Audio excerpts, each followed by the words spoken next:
నిర్మల్ జిల్లా కేంద్రంలోని petrol బంకుల్లో no stock బోర్డులు దర్శనమివ్వడంతో వాహనదారులు తీవ్ర ఇబ్బందులు పడుతున్నారు. పెట్రోల్ దొరుకుతుందో లేదో అన్న సందేహంతో 1/2 కిలోమీటర్ పొడవున క్యూ లైన్ కట్టి మరీ తమ వాహనాల్లో పెట్రోల్ పోసుకుంటున్నారు.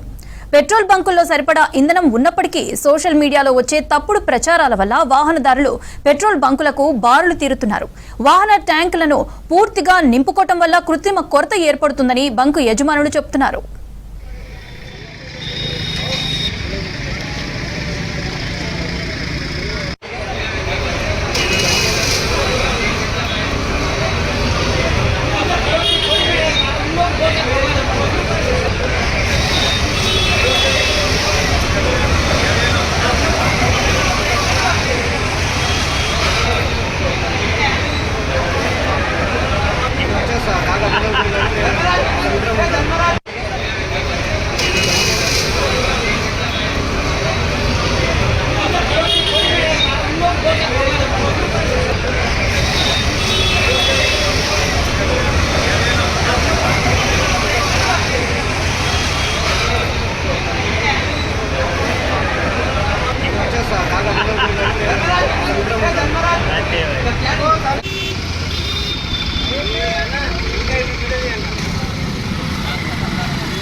మేడ్చల్ జిల్లా నాగారంలో పెట్రోల్ బంకుల దగ్గర బారులు తీరాయి వాహనాలు.